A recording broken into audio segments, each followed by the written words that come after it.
Kotak classes Makhdumpur में आज आपका स्वागत है। आज पढ़ने वाला है 12th का फिजिक्स का, जो पढ़ना है आपका विद्युत आवेश तथा क्षेत्र, जो 12th फिजिक्स का फर्स्ट चैप्टर है। उसका कराएंगे वन शॉट रिवीजन, अप्रोक्स 1 से 1.5 घंटा लगेगा। उसमें टोटल चैप्टर का करवा देंगे रिवीजन बिना कोई बकवास किए हुए, ठीक है। ये रिवीजन उसके लिए है जो बच्चा पहले पढ़ चुका है, ठीक है ना। तो मतलब कुछ कहीं ना कहीं छूट गया हो कुछ ना कुछ, उसके लिए है, ठीक है।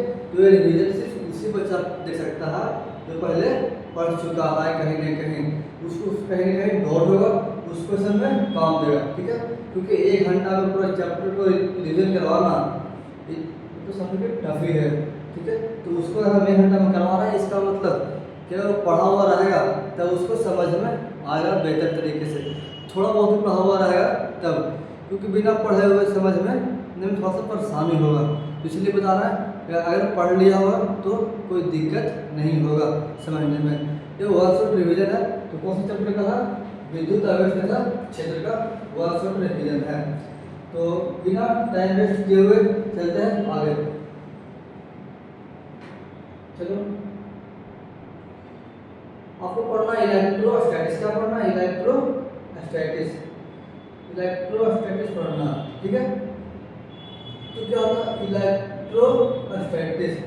इलेक्ट्रोस्टैटिक्स कहने का मतलब इलेक्ट्रोस्टैटिक्स है मुझे इलेक्ट्रोस्टैटिक्स ये बोलता क्या है? इलेक्ट्रोस्टैटिक्स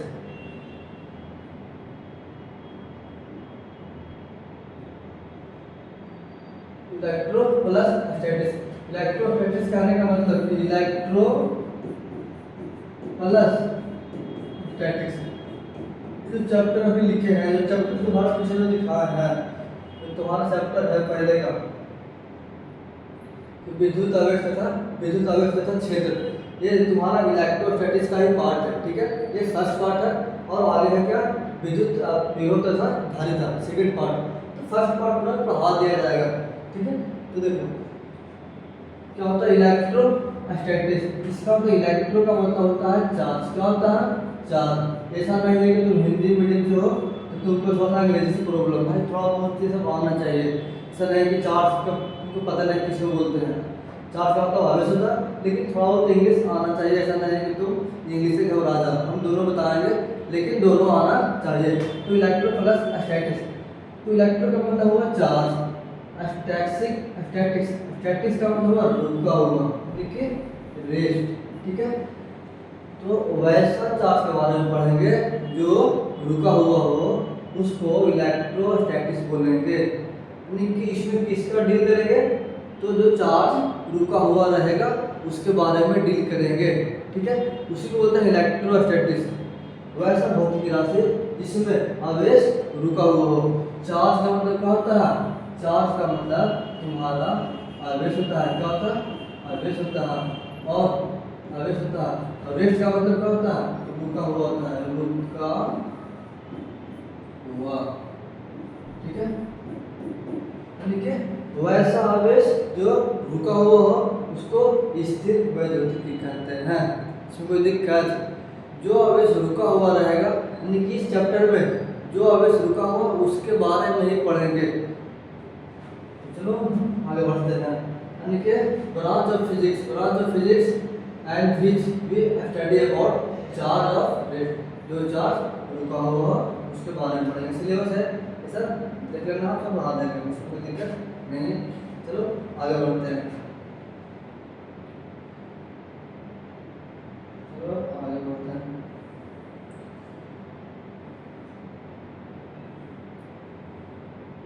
क्या आवेश?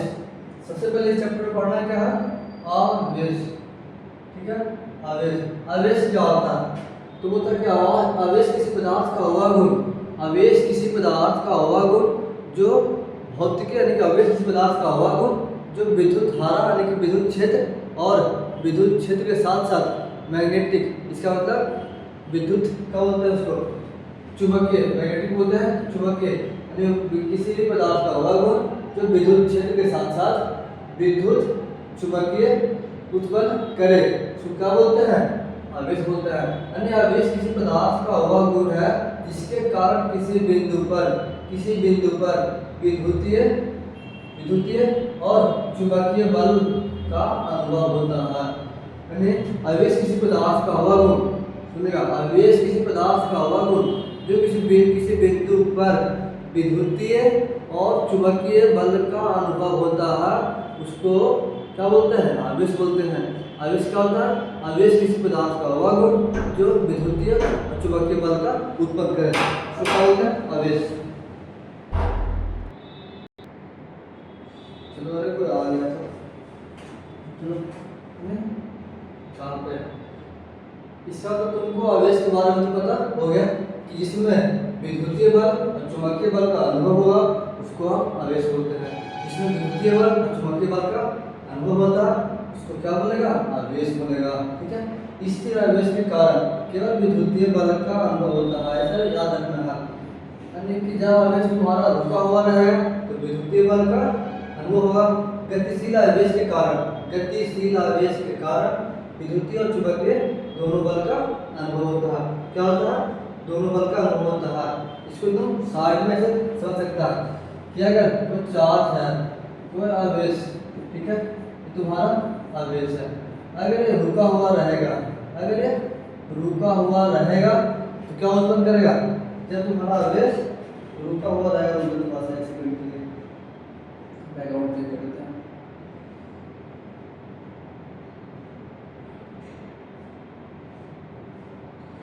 ठीक है, अगर तुम्हारा आवेश रुका हुआ रहेगा तब क्या होगा? जब तुम्हारा आवेश रुका हुआ है तब क्या होगा? विद्युतीय बल का अनुभव होगा। किसका? विद्युतीय बल का। कोई दिक्कत नहीं, यानी विद्युतीय बल का अनुभव होगा। जब तुम्हारा आवेश रुका हुआ है तब विद्युतीय बल का उत्पन्न होगा, यानी का अनुभव होगा। जब तुम्हारा आवेश गतिशील हो, इसका मतलब आवेश चल रहा। क्या? आवेश चल रहा।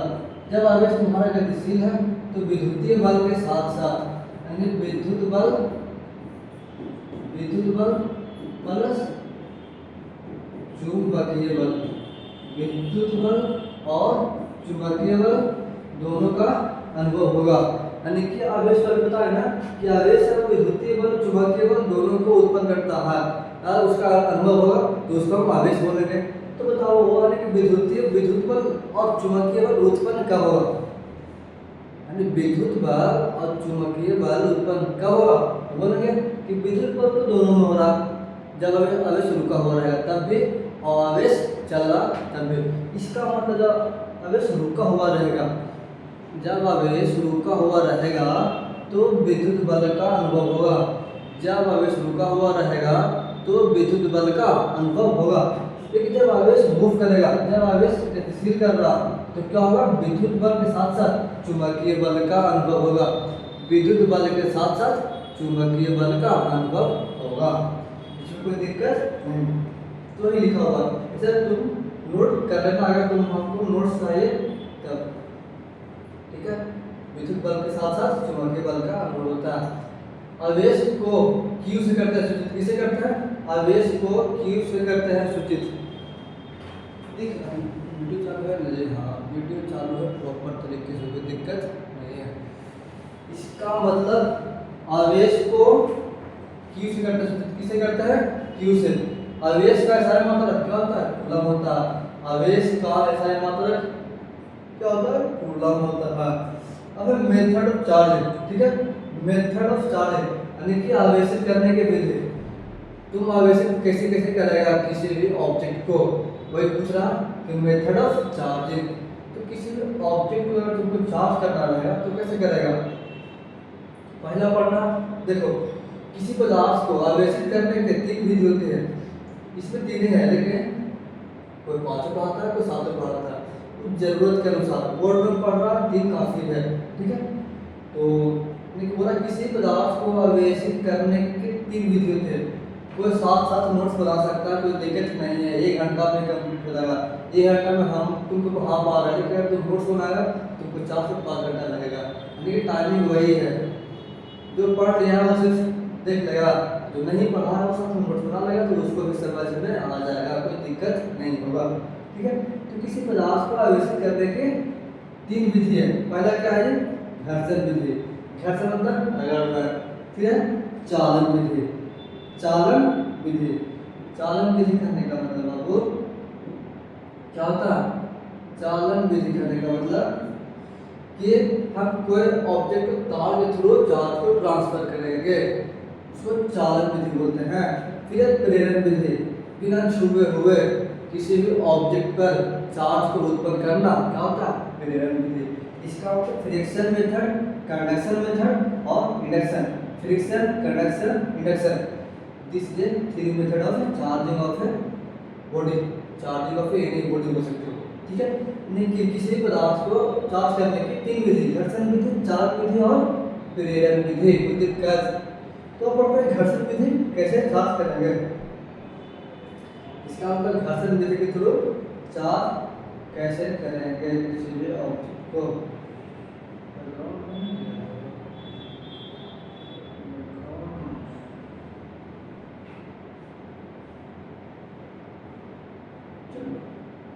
तो सब में करना होगा, चलो कोई बात नहीं, हम कर देंगे।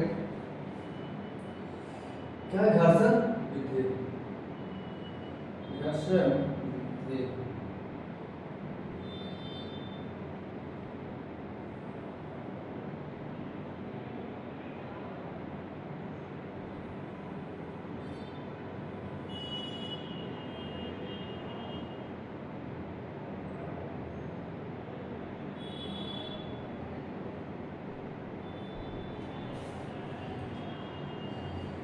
चलो घर्षण विधि क्या होता है पढ़ना है। पहला क्या, घर्षण विधि।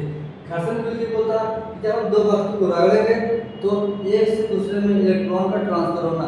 जब हम किसी भी दो ऑब्जेक्ट को रगड़ते हैं तो एक ऑब्जेक्ट से दूसरे ऑब्जेक्ट में चार्ज का ट्रांसफर होना घर्षण विधि कहलाता है। क्या कहलाता है, घर्षण विधि। जब हम दो ऑब्जेक्ट को आपस में रगड़ते हैं तो अगर कोई न्यूट्रल होगा एक चार्ज होगा तो चार्ज में से इलेक्ट्रॉन का स्थानांतरित होगा। स्थानांतरित करने का मतलब ट्रांसफर हो रहा, उसको क्या बोलते हैं, घर्षण विधि। कोई दिक्कत, यानी जब हम आपस में दो ऑब्जेक्ट को रगड़ेंगे उससे इलेक्ट्रॉन का स्थानांतरित होगा, इसी विधि को घर्षण विधि कहते हैं। इसमें कोई दिक्कत, इसी चीज को लिखवा देते हैं। तो क्या घर्षण विधि, जब किसी एक पदार्थ से दूसरे पदार्थ को रगड़ते हैं तो जो पदार्थ यानी कि जो पदार्थ इलेक्ट्रॉन का त्याग करता है उस पर धनावेश और तथा जो इलेक्ट्रॉन को ग्रहण करता है उस पर क्या होगा, उस आवेश पर जो उस पर धनावेश तथा जो इलेक्ट्रॉन को ग्रहण करता है उस पर क्या आएगा, ऋण आवेश आता है। ठीक है, इसी को बोलते हैं घर्षण विधि। बताओ ऋण आवेश, तो जो चार्ज त्याग किया उसमें क्या गया, धनावेश, और जो चार्ज को ग्रहण करेगा वो क्या होगा, ऋण आवेश। इसका मतलब कि मान लो दो ऑब्जेक्ट है, दो ऑब्जेक्ट है, जब हम दो ऑब्जेक्ट को रगड़ रहे हैं, दो ऑब्जेक्ट, ठीक है, तो हम दो ऑब्जेक्ट को रगड़ रहे हैं। बताओ जब हम दो ऑब्जेक्ट को रगड़ेंगे तो मान लो कि चार्ज था पहले से, ये चार्ज था पहले से, ठीक है, ये न्यूट्रल होगा। मान लो चार्ज करने का मतलब इसको इलेक्ट्रॉन दे दो, जैसे दिया है इसलिए बेकार है, हम इसको क्या करते हैं, ऐसे कर देते हैं। देखो मान लो कि दो वोल्टेज है,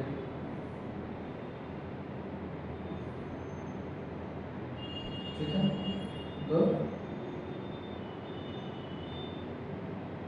दो बॉडी इस टाइप का, ठीक है, दो बॉडी है। तो मान लो कि एक पे चार्ज वाला बॉडी है, यानी कि ये बॉडी चार्ज है, इस पे इलेक्ट्रॉन है और इस पे कोई इलेक्ट्रॉन नहीं है। तो जब हम दोनों को आपस में रगड़ेंगे, तब क्या होगा, जब हम दोनों को आपस में रगड़ेंगे तब क्या होगा, यहाँ से ऐसा होगा और फिर ऐसे होगा। इसका मतलब कि क्या कर रहे हैं हम, दो के रगड़ रहे हैं, क्या कर रहे हैं, दो ऑब्जेक्ट को रगड़ रहे हैं, ठीक है। तो रगड़ेंगे मतलब इसको आपस में रगड़ रहे हैं, तो क्या होगा कि इससे इलेक्ट्रॉन इस पे चला जाएगा, इस ऑब्जेक्ट से, इसको बोलते हैं फर्स्ट ऑब्जेक्ट, इसको बोलते हैं सेकंड ऑब्जेक्ट, यानी कि फर्स्ट पदार्थ से यानी फर्स्ट ऑब्जेक्ट से दूसरे ऑब्जेक्ट में क्या होगा, इलेक्ट्रॉन का स्थानांतरित हो रहा है। क्यों? क्योंकि इसको रगड़ रहा है, रगड़ने पे एक से दूसरे में इलेक्ट्रॉन जा रहा है, जैसे में हाथी है, इसको रगड़ते हैं गर्म हो जाता है, इसका मतलब क्या हो रहा है, एक हाथ से दूसरे हाथ में इलेक्ट्रॉन का ट्रांसफर हो रहा है, दिस मेथड इज घर्षण मेथड। तो ये कि यहाँ से इलेक्ट्रॉन इस ऑब्जेक्ट में जा रहा है, इसका मतलब कि क्या हो रहा है, चार्ज का स्थानांतरित हो रहा है, तो इसमें से जा रहा है ना, इसका मतलब क्या हो रहा है कि जो इलेक्ट्रॉन क्या करेगा उसको क्या बोलेंगे, धनावेश, इसका मतलब इसमें क्या आ जाएगा, धनावेश आ जाएगा। धनावेश कहने का मतलब आपको पॉजिटिव चार्ज होता है, क्या होता है, तो इसका मतलब है तुम्हारा क्या हो जाएगा, पॉजिटिव चार्ज हो जाएगा जो ऑब्जेक्ट है।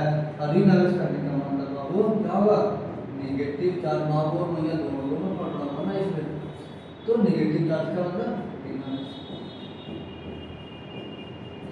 बाकी तो नाम है ना हमारा सुधरा करें तो अपना सुधारना, क्या होता है ऋण आवेश, पॉजिटिव चार्ज और नेगेटिव चार्ज, जिस पे इलेक्ट्रॉन गया वो नेगेटिव चार्ज उत्पन्न करेगा, और जिस पर से इलेक्ट्रॉन जा रहा इसका मतलब है इस इलेक्ट्रॉन क्या कर रहा है, पॉजिटिव चार्ज यानी कि धनावेश उत्पन्न करेगा।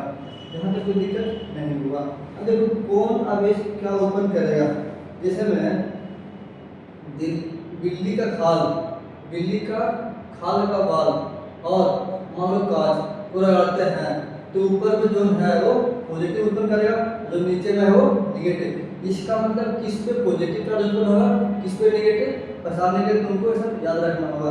मान लो कि कांच और रेशम को रगड़ेंगे, रेशम नीचे आ रहा और कांच ऊपर, तो कांच और रेशम को रगड़ेंगे तो क्या होगा, कांच पे पॉजिटिव चार्ज आएगा और रेशम पे निगेटिव चार्ज आएगा, कांच पे पॉजिटिव और रेशम पे निगेटिव।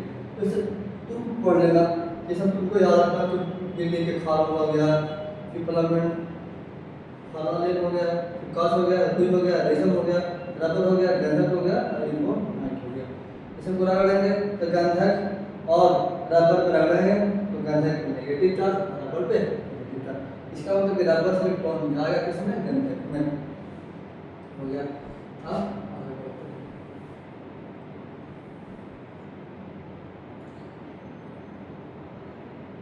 अब तुमको दूसरा पढ़ना है चालन विधि, इसका मतलब कंडक्शन मेथड। ये क्या बोलता है, जब किसी आवेशित वस्तु को तार द्वारा जोड़ते हैं या संपर्क में रखते हैं तो अनावेशित वस्तु पर प्राकृतिक आवेश उत्पन्न हो जाता है, उसे चालक कहा जाता है। इसका मतलब ये बोल रहा कि मान लो दो ऑब्जेक्ट है, ठीक है, और इस पे भी चार्ज है, इस पे कम होगा, इस पे ज़्यादा होगा।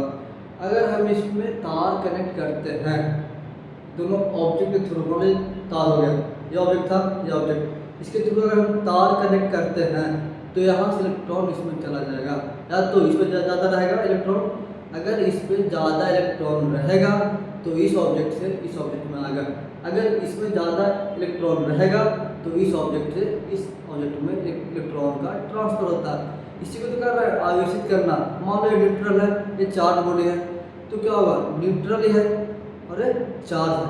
इसका मतलब ये हुआ जब बॉडी चार्ज है और इसको हम कनेक्ट करते हैं तार के थ्रू, तो इसमें से ऑब्जेक्ट जो इलेक्ट्रॉन है वो इसमें ट्रांसफर हो जाएगा, ठीक है। इसी को बोलते हैं कंडक्शन मेथड। अगर दोनों को ऑब्जेक्ट और मटेरियल सेम रहेगा, अगर दो को ऑब्जेक्ट है उसका मटेरियल सेम रहेगा, मान लो दोनों ऑब्जेक्ट सेम है, ठीक है, और इसका साइज सेम है, इस पे 5 कूलम, इस पे 0 कूलम, इसका मतलब 5 है तो हाई इसमें चला जाएगा, हाई इसमें रह जाएगा। इलेक्ट्रॉन का ट्रांसफर कब तक होगा, जब तक दोनों का जो आवेश है वो समान ना हो जाए। इलेक्ट्रॉन ट्रांसफर कब होगा, जब तक दोनों का इलेक्ट्रॉन समान ना हो जाए तब तक इलेक्ट्रॉन ट्रांसफर होगा। कोई दिक्कत, इसका मतलब चालन विधि, कंडक्शन मेथड। जब किसी आवेशित वस्तु को आवेशित वस्तु से तार द्वारा जोड़ते हैं या संपर्क में रखते हैं तो अनावेशित वस्तु में क्या होता है, चार्ज उत्पन्न होता है। इसी को बोलते हैं बाबू चालन विधि। अब तुमको पढ़ना है प्रेरण विधि। क्या पढ़ना, प्रेरण विधि। सब साथ में लिख सकता है जो नहीं पढ़ा पहले, ठीक है। अब क्या प्रेरण विधि, इसका मतलब इंडक्शन मेथड, बिना छुए हुए टच करना। इसमें धूप है, ठीक है, और हम धूप में निकले तो क्या होता है, हमारा बॉडी गर्म होने लगता है। क्यों, इसका मतलब हमको टच में आ रहा है, वहाँ से अपना क्या होता प्रभाव दिया, हमारा बॉडी गर्म हो गया।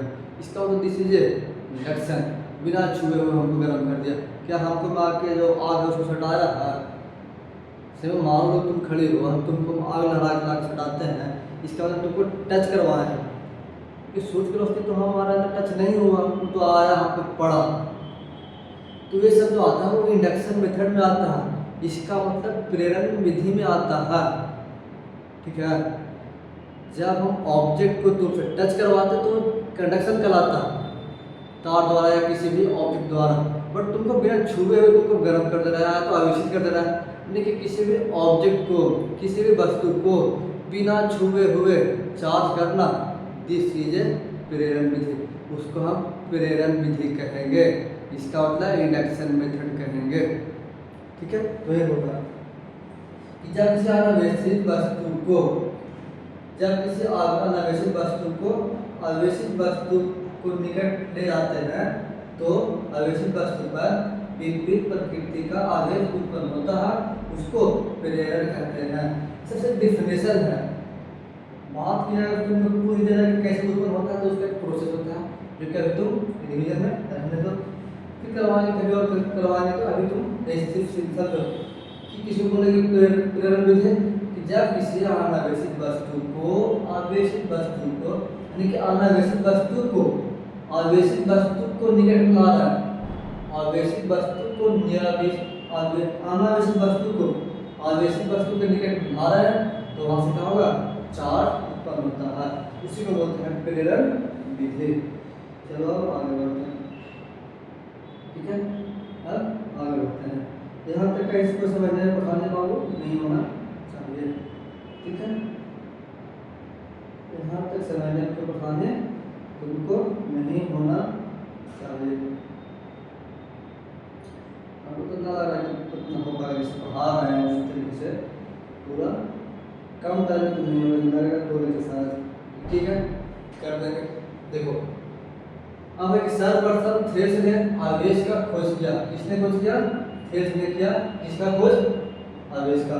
इसका मतलब आवेश का सबसे पहले खोज किसने किया, थ्रेस ने। फिर डॉक्टर विलियम गिलबर्ट ने आवेश शब्द दिया, यानी आवेश शब्द किसने दिया, डॉक्टर विलियम। इसे खुद तुम पढ़ लेना, ठीक है, सब पढ़ लेना, ये सब देख लो।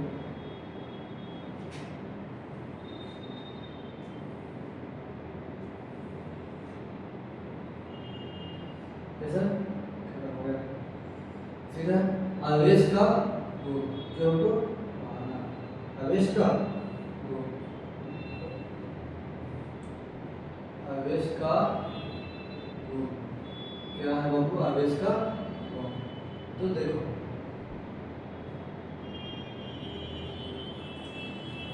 आवेश का गुण हेडिंग देगा, तो देखो क्या क्या होता है। तो तुमको वहां पर एक बार खुद से बोल के चेक कर लो क्या क्या है। आवेश का गुण यानी प्रॉपर्टी ऑफ चार्ज, तो बोलता है कि समान आवेश में प्रतिकर्षण तथा असमान आवेश में क्या होता है, आकर्षण। इसको बोलने का मतलब है बाबू कि अगर मान लो माइनस क्यू है और माइनस क्यू है, या तो बोल दो प्लस चार्ज, नेगेटिव चार्ज, तो दोनों क्या हो गया, समान आवेश। समान आवेश कह दिया, इसका मतलब क्या होगा, प्रतिकर्षण होगा। क्या होगा, प्रतिकर्षण होगा। यही बोला कि समान आवेश रहेगा, पॉजिटिव रहेगा, नेगेटिव रहेगा, तो क्या होगा, उन दोनों के बीच प्रतिकर्षण होगा, एक दूसरे को ढक लेगा। उसको क्या बोलते हैं, प्रतिकर्षण। जब समान आवेश रहेगा, पॉजिटिव रहेगा, नेगेटिव रहेगा, तो क्या होगा, जब समान आवेश है तो एक दूसरे को क्या करेगा, प्रतिकर्षण करेगा, या आवेश का गुण है। लेकिन जब एक पॉजिटिव रहेगा और एक नेगेटिव, जब एक पॉजिटिव और एक निगेटिव रहेगा तो क्या होगा, आवेश का आकर्षण होता है। क्या होता है, आवेश का आकर्षण, यही है। यानी क्या है, एक पॉजिटिव है और एक निगेटिव है, तो ये दोनों के बीच क्या होगा, आकर्षण। ये क्या कर रहा था, प्रतिकर्षण, ये क्या कर रहा, आकर्षण कर रहा।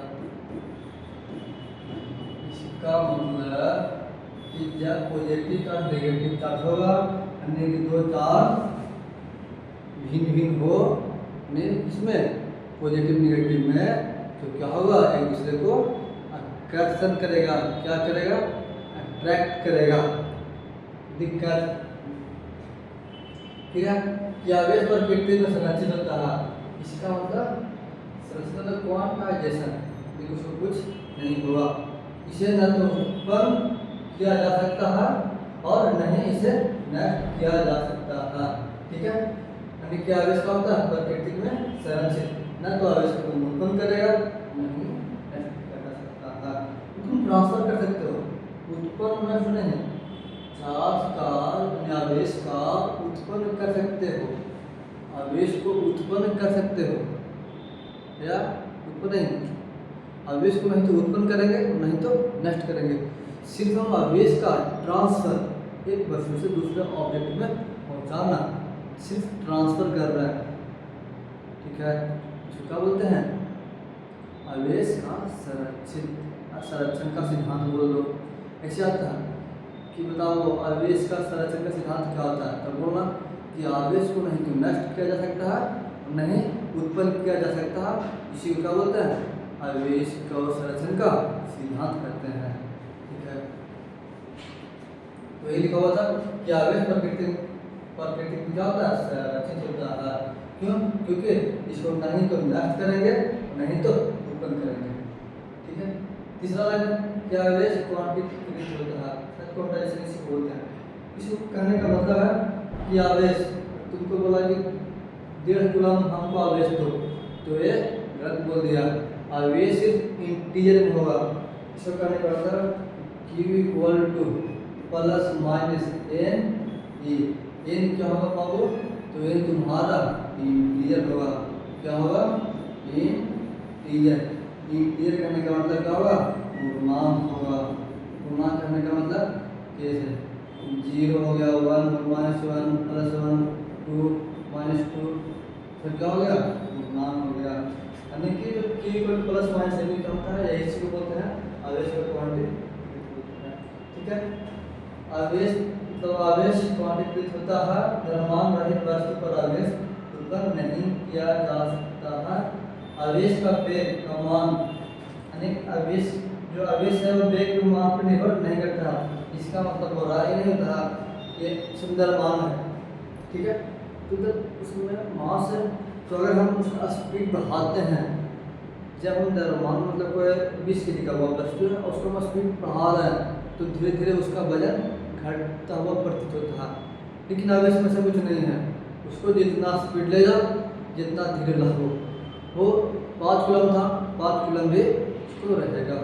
यानी कि आवेश है वो आवेश पे निर्भर, आवेश जो आवेश है वो वेग पर निर्भर नहीं करेगा। बोलेंगे जो आवेश है वो वेग पर निर्भर नहीं करेगा, कितना स्पीड है कितना धीरे है। 5 कूलम है, 5 कूलम रहेगा। ठीक है, अब करते हैं आगे। अब है कि आवेश का मात्रक, यानी कि यूनिट ऑफ चार्ज। नहीं, आवेश का ऐसा ही मात्रक क्या होता है, कूलम होता है। आवेश का ऐसा ही मात्रक क्या होगा, कूलम होगा। आवेश का सीधे मात्रक क्या होता है, एक स्टेट कूलम, दूसरा ये में क्या होता है, एब्सोल्यूट कूलम। ये क्या होता है, एब्सोल्यूट कूलम, एब्सोल्यूट कूलम। ठीक है, एक एब्सोल्यूट कूलम, दूसरा स्टेट कूलम। ये तुम्हारा क्या हो गया, चार्ज का सीरीज में 2 मात्रक हो गया। तो नहीं होगा,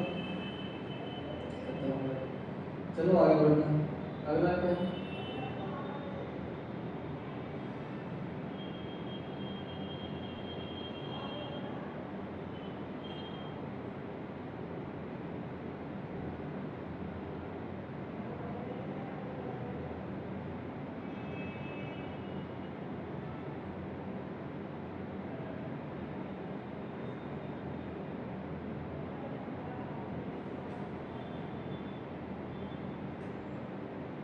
अब स्थिर वैद्युत बल के लिए कूलॉम का नियम तो कूलॉम का नियम आ गया, क्या आ गया? कूलॉम का नियम आ गया, कूलॉम का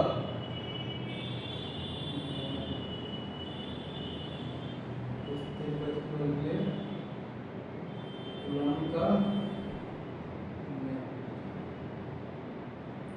देख लेते हैं कि रिकॉर्डिंग हो रहा है या नहीं को देख लेते हैं।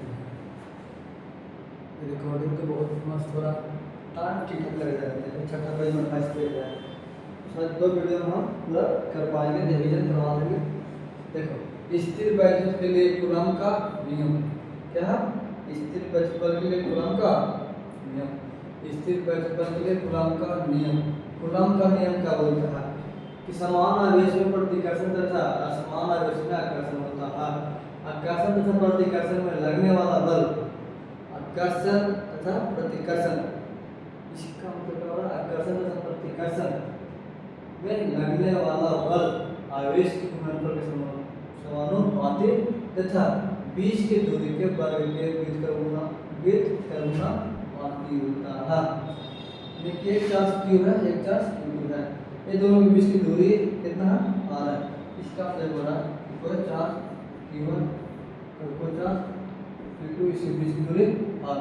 जो फोर्स लगेगा वो आता है k q1 q2 upon r plus इसी बोलते हैं कूलॉम का नियम कि ये होगा वो डायरेक्टली प्रोपोर्शनल टू q1 और q2, और जो फोर्स होगा वो इनवर्सली प्रोपोर्शनल टू r का स्क्वायर के व्युत्क्रमानुपाती होता है। जैसे यहाँ पे जो ये कांस्टेंट है कि इसका प्रोपोर्शनल रेशियो जब हटाएंगे तो ये क्या आएगा? 1/4 pi epsilon not Guna q1 q2 upon r square. तुम्हारा क्या हो गया? फोर्स आ गया, क्या आ गया?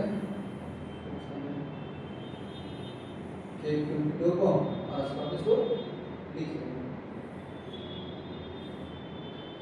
फिर है यहाँ ये क्या होगा? विद्युतशीलता, और ये बराबर क्या हो गया? Epsilon not Guna dr। Epsilon not क्या होगा? विद्युतशीलता नियतांक, और यह क्या होगा? एक सापेक्षिक आवेश का मतलब बोला गया, ठीक है। तो यह तुम्हारा क्या होगा? विद्युतशीलता, यानी कि किस में कौन सा मीडियम में कितना स्पीड, मतलब लाइट कितना पावर बना है, उसको कितना डेंसिटी है, इसे इसको बोलते हैं विद्युतशीलता।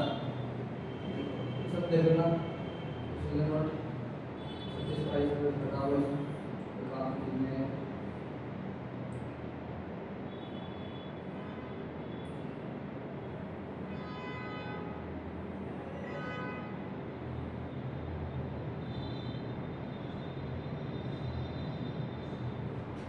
इसका मतलब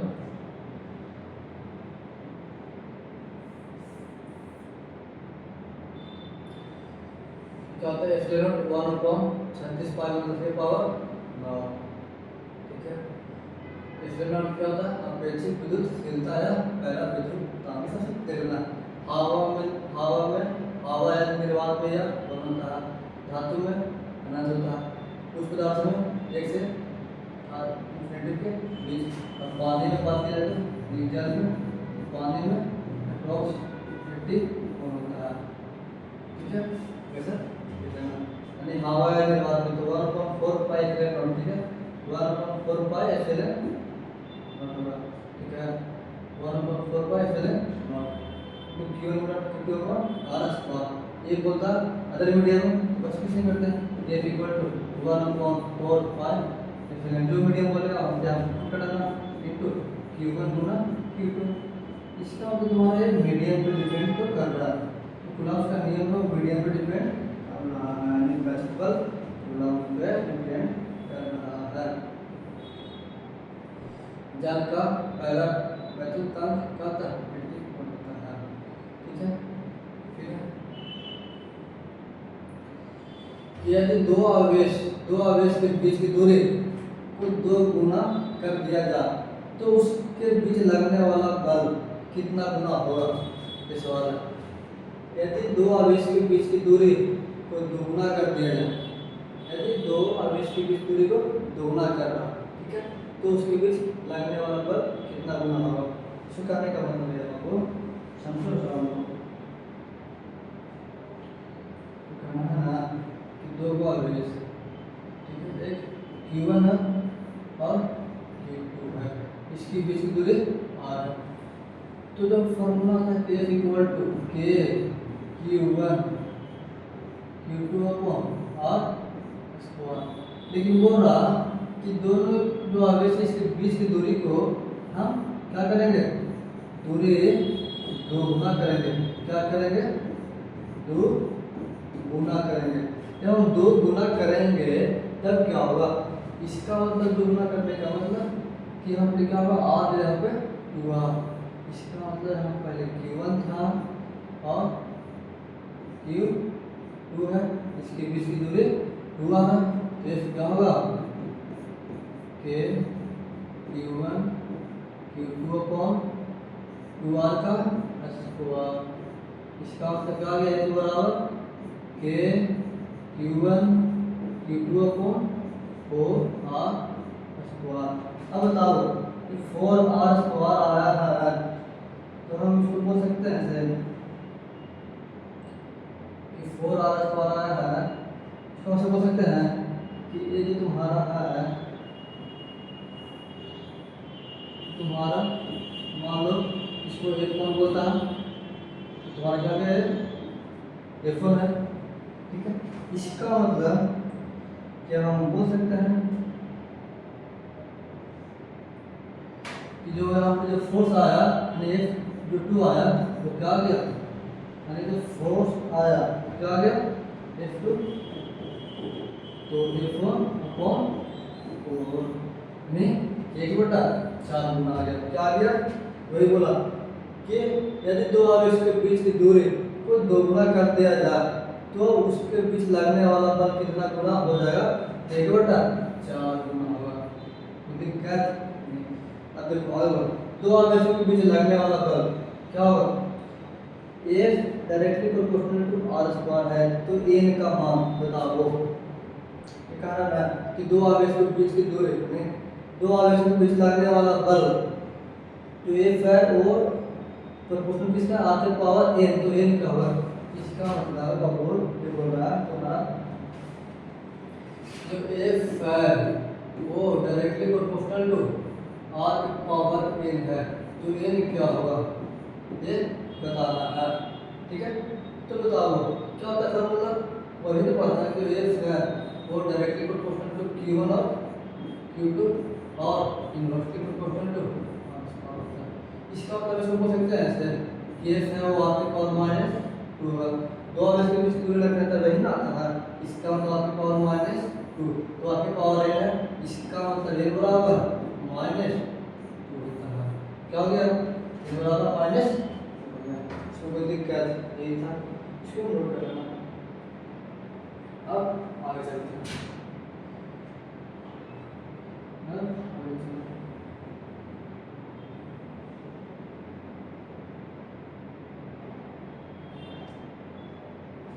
ठीक है। दो आवेश के बीच लगने वाला बल F तथा दूरी r, दो आवेश के बीच लगने वाला बल F, ठीक है, आवेश और दूरी r के बीच सही ग्राफ, यानी ग्राफ क्या होगा, फोर्स और r के बीच, ठीक है। तो क्या होगा बताओ, फोर्स और r के बीच क्या होगा, इसका मतलब कि फोर्स और r, तो क्या होता है K Q1 Q2 upon r square, हमारा 2 है। जब r स्क्वायर होगा तो बोल देंगे कि फोर्स है वो inversely proportional to r square, इसका मतलब हुआ होगा जो फोर्स है यानी कि ये आ गया, जो फोर्स है वो 1/x² टाइप का है, तो इसका ग्राफ क्या होगा, यानी कि इसको y बोलते हैं, y बराबर, इसका ग्राफ क्या होता है बताओ, इसका ग्राफ ऐसे बनता है, इसका ग्राफ क्या होगा, तो इस तरफ फोर्स रहेगा, इस तरफ r रहेगा, तो इस ग्राफ आएगा ये, ठीक है। यानी कि r बढ़ता जाएगा, फोर्स घटता जाएगा, इसका मतलब ये होगा कि r बढ़ रहा है, r धीरे धीरे बढ़ा रहा है तो क्या हो रहा है, फोर्स धीरे धीरे घटेगा, इसलिए तुम्हारा ग्राफ हो गया। इसमें क्या था, कांस्टेंट था जो कि गलत था, इसमें बढ़ रहा, r बढ़ा तो ये बढ़ रहा, किसी में तुम्हारा बढ़ रहा था, किसी का घट रहा, इसलिए तुम्हारा ग्राफ ये हो गया। फिर क्या पहला विद्युतांक को परिभाषित करें। ठीक है, तो किसी माध्यम की विद्युतशीलता और विद्युतशीलता नियतांक, एक विद्युतशीलता सिर्फ ई को बोलते हैं और विद्युतशीलता नियतांक एप्सिलॉन नॉट बोलते हैं, यानी कि एप्सिलॉन और एप्सिलॉन नॉट के अनुपात को क्या बोलते हैं, पैरामीटर केस भी करते हैं, इसे करते हैं केस भी करते हैं। ठीक है, यानी हवा का परावर्तनांक बनता है, वन क्यों होगा, क्योंकि तुम्हारा हवा में जो होता है, तुमको बोलते हवा का परावर्तनांक भी देगा, इसका मतलब क्या हो गया कि ई एप्सिलॉन नॉट को एप्सिलॉन नॉट ऐसे एक मतलब कट गया, इसका मतलब यार बराबर 1 आ गया, क्या आ गया, यार बराबर 1 आ गया। इसका क्या हो गया कि हवा का परावर्तनांक 1 होता है, कितना होता है, 1 होता है।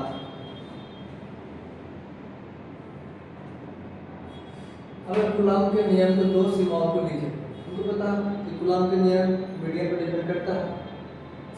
तो कूलॉम के नियम के दो सीमा क्या क्या निम्नलिखित है। कूलॉम के नियम केवल स्थिर आवेश के लिए लागू होता है, गतिशील आवेश पे लागू नहीं होता है। यानी कि जब तुम्हारा आवेश दो आवेश और मूव कर रहा है, इसका मतलब उस कूलॉम का नियम नहीं लगेगा। जब आवेश तुम्हारा मूव करेगा तो उसमें कूलॉम का नियम नहीं लगेगा, कूलॉम का नियम सिर्फ स्थिर आवेश पे लागू होगा। एक बुरा कूलॉम का नियम सिर्फ स्थिर आवेश पे लागू होगा। एक कूलॉम का नियम केवल स्थिर आवेश के लिए लागू होता है, गतिशील के लिए नहीं। कूलॉम का नियम केवल बिंदु आवेश में होता है, सिर्फ बिंदु आवेश, छोटा सा चार्ज के लिए। चलो आगे बढ़ते हैं। क्या पढ़ना, वैद्युत विभव, जो कि अलग चैप्टर में पढ़ा था।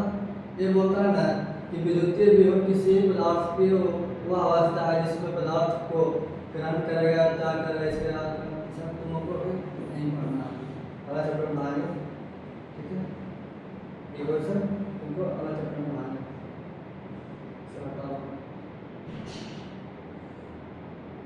ये तुमको पढ़ना, क्योंकि अलग जो चैप्टर आगे वाला है तुम्हारा विद्युत विभव भी है, विद्युत विभव तथा धारिता, तो उसमें पढ़ाना है, अभी क्यों पढ़ाना उसको नहीं पढ़ाना है। इसी क्लास में पढ़ाना वैसा ही सीक्वेंस रहेगा।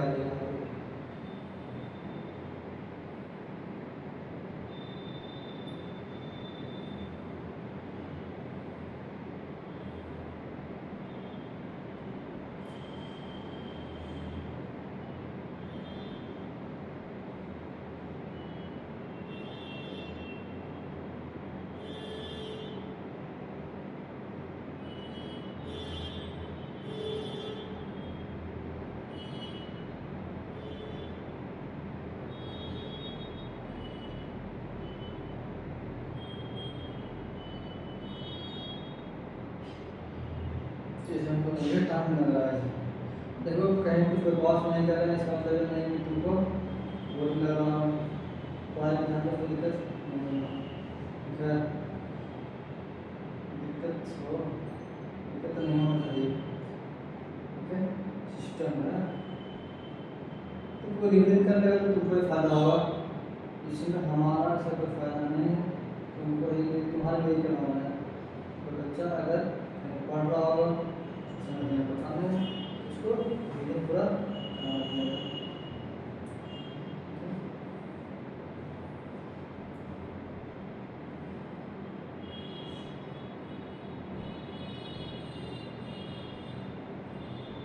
देखो।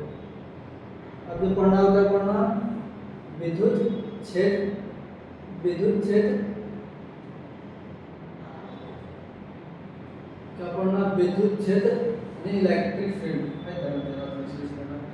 विद्युत क्षेत्र का क्या मतलब है, तो विद्युत क्षेत्र से विद्युत क्षेत्र के तत्व पर वैसे क्षेत्र है जहाँ किसी आवेश के कारण बल का हो।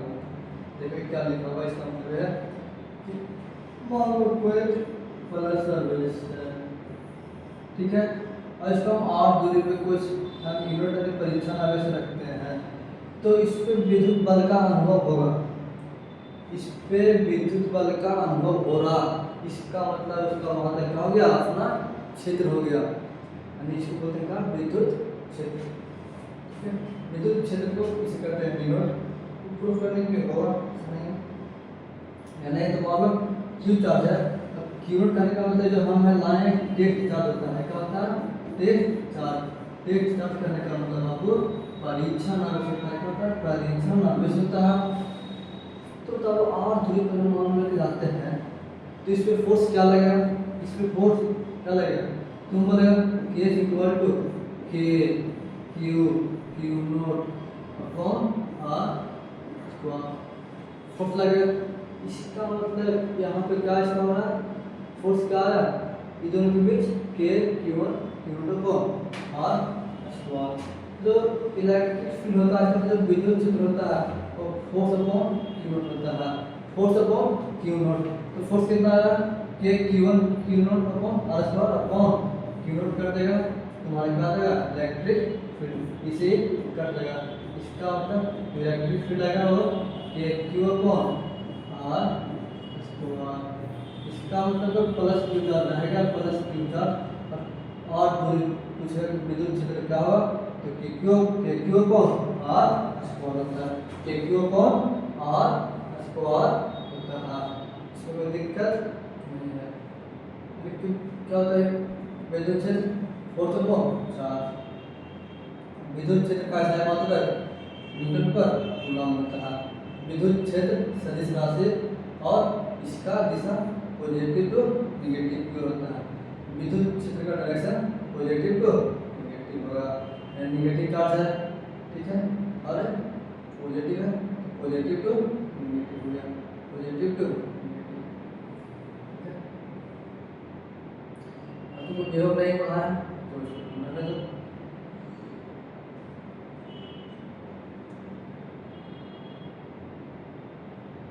विद्युतीय विभव विद्युतीय क्षेत्र में समान स्थापित कर मान पाएंगे, यह तुमको जो ध्रुवीय लिखा हुआ उसको ध्रुवीय लिखा हुआ इसको विभव पढ़ाएंगे अगला चैप्टर में, इसलिए विभव पढ़ाएंगे अगला चैप्टर में।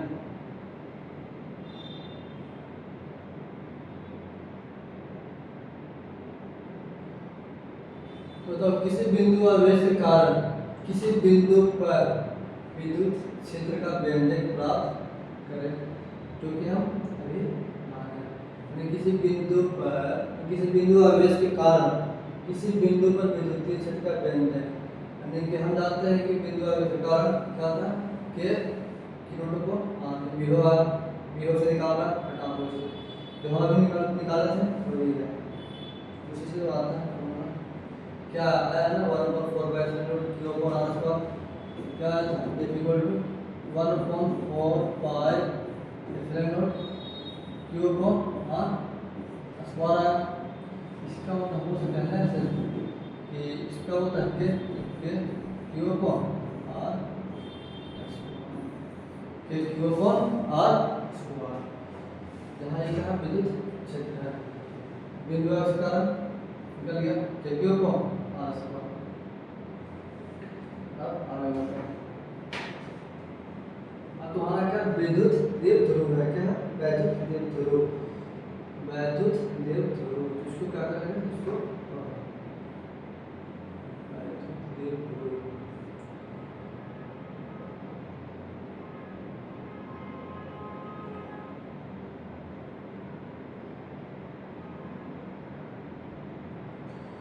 वैद्युत देव ध्रुव यानी कि इलेक्ट्रिक डाइपोल क्या होगा, इलेक्ट्रिक डाइपोल जब समान मान और विपरीत प्रकृति के आवेश को बहुत कम दूरी पर रखते हैं तो उसे विद्युतीय द्विध्रुव कहते हैं। विद्युतीय द्विध्रुव के कुल लंबाई 12 से सूचित करते हैं। ये देखो इसको कहने का मतलब सीधा है, आवाज कम कर रहा देख लेते हैं, इसको कहने का मतलब है बाबू इसे बंद करना, इसको कहने का मतलब कि जब समान आवेश मतलब एक आवेश पॉजिटिव और एक आवेश निगेटिव, एक आवेश पॉजिटिव और एक आवेश निगेटिव रहेगा